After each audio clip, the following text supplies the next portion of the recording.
Hello everybody and welcome back to Diablo 3. Today we are in Season 4. I'm going to give you a build video for the Uliana 6 set. This is the EP 7-sided strike set. So I am missing a few pieces of gear which I will go over, but my gear isn't exactly good, I would say, and I can do T7 and T8 with this build. So if you have optimal gear, this build is just insane. So the set bonuses are every third hit of your spirit generators applies exploding palm. Your 7-sided strike deals its total damage with each hit, and your 7-sided strike detonates your exploding palm. So that's pretty self-explanatory. I don't really need to explain it. So a couple of the the one required, absolutely required item I feel is Gungdo gear. Exploding palm's on death explosion applies exploding palm. So why this is so good is because whenever you're single targeting something, the EP will explode and spread to itself. So that enables you to single target and do pretty decent damage to the Rift Guardian, while also having just absurd AoE while you're in the Rift, killing white mobs and killing packs. The two weapons, well actually there are 3 weapons, but I'm missing one. 2 weapons that are pretty necessary to the build is the new season item, Lion's Claw.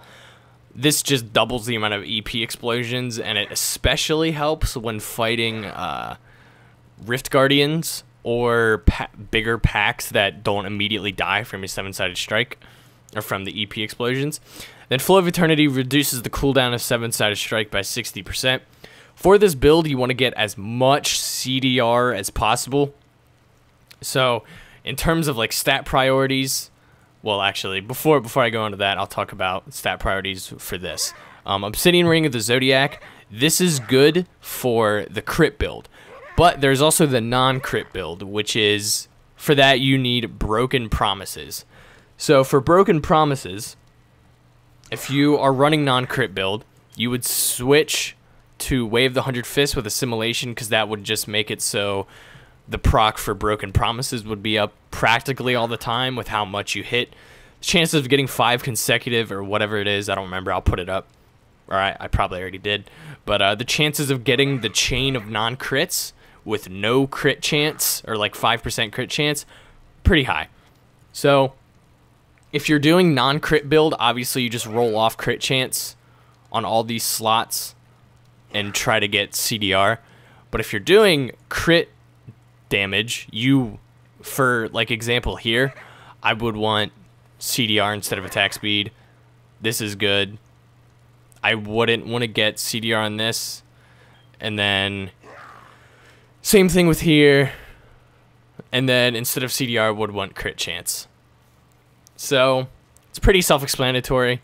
Instead of for non-crits, you would want CDR here, here, and here, instead of crit chance. And then obviously I just want attack speed instead of CDR. Or I want CDR instead of attack speed, sorry. And then this is good. So that's pretty much everything in terms of stat priorities. Boots, obviously EP, damage. What else can you get on your pants exactly? Yeah, there isn't really anything. The damage from primary abilities is practically nothing, so I could actually roll for armor, and I should do that at some point. So for this build, obviously, you need to be able to get in there and get the attacks off. So you need a decent amount of toughness. So for that, you have Spirit Guards, and also, now I'll start going over the things I'm missing. String of Ears is a good placeholder, but one of the things I'm missing is Binding of the Lost. It just straight up is a huge toughness upgrade for when you're using 7-sided strike practically every second. So Binding of Lost is very good. Fist of Aztarask is another item that is practically required in this build, because it just makes your EP damage insane. So I'm missing that. I need that. And then obviously I would need Focus and Restraint and a Hellfire Amulet. Those 3 things, they don't really make the build, but they certainly make it a lot more powerful. So Really, the only required item for this build, if you want to do like T6, would be Gungdo gear. That would just really help the build. But all these other things like Lion's Claw, Flow of Eternity, and Fist of Az just make it better. Now for skills, I'm using Crippling Wave just because it applies EP to like everything around you, so the explosion's huge. Like I said, non-crit, you would just switch this to Assimilation. 7-sided Strike with Sustained Attack. Like I said, you need as much CDR as possible. This helps with that. Mantra of Salvation with Agility. Inflates your toughness a lot. Impending Doom is just by far the best rune for EP. Blinding Speed on Dashing Strike, just to inflate your toughness a little bit more. Helps with escaping. Desert Shroud. None of these other runes are even good.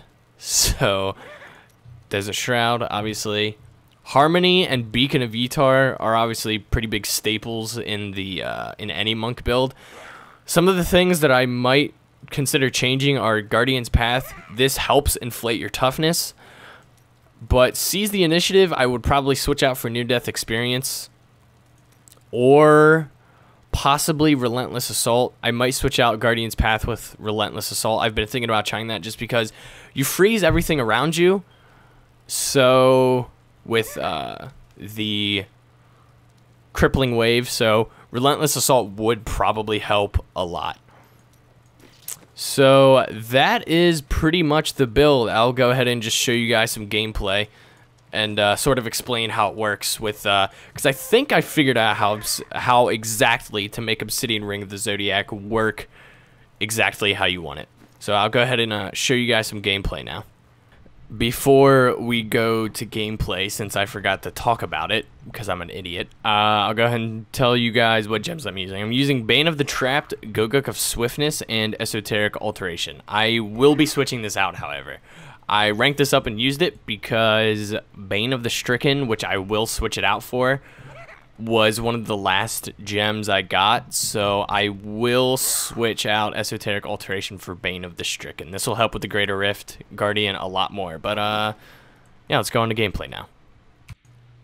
Okay, so here's some gameplay for the set, and this first pack isn't really a good demonstration of it because they constantly go into their little, like, they shell themselves or whatever and constantly take a crap ton less damage. So them I didn't kill very quickly, but like this pack here, like generally blue packs you kill incredibly fast. So usually what the rotation looks like for like a blue pack, because blue packs generally aren't as hard, I will go in, attack 7-sided strike, and then EP once or twice, just like spam it, and then 7-sided strike again, so that the 7-sided strike has as minimal of a cooldown as possible. And here's a goblin.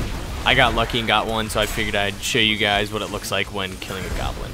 If the goblin's by itself, you're probably going to kill it with one 7-sided strike. Here is a close call. I figured I would show me almost dying, and I did die in this rift, but that was because I was stupid and putting in Paragon points and just missed somehow. So for their Frozen, the reason I lived is because with this build, you're constantly just invincible for like a second. So 7-sided strike, the other good thing about this build is that it provides you, if you time it right, it provides you some invincibility frames to survive the packs, which is really helpful. So unfortunately there was only like one time when I could actually show like a big pack of mobs, like what it looks like to kill a big pack of mobs, which is right here, which isn't that big, but as you can see, it just nukes them. It chains across the screen and just destroys them. So for Rift Guardians, generally what I do is I'll Epiphany and then 7-sided strike, so that the 7-sided strike reduces the cooldown of Epiphany, and then I can use EP to reduce the cooldown of 7-sided strike. It doesn't work all the time, but that's generally how it works. So that's just some sort of gameplay tips for this build. It's not really that hard to play, but it's definitely really fun. I like it a lot more than regular Dashing Strike. So or than the Dashing Strike build. So Yeah, I guess that's it for this video. Just showing you guys the legendaries I got because people generally like that. But yeah, that's it for the build video. If you have any other builds or tips to make my build better, they are welcomed gladly. But yeah, that's it for this video. Click the like and favorite button and subscribe if you want to, as it is always very appreciated. But for now, it's the end of this video. I will see you guys next time.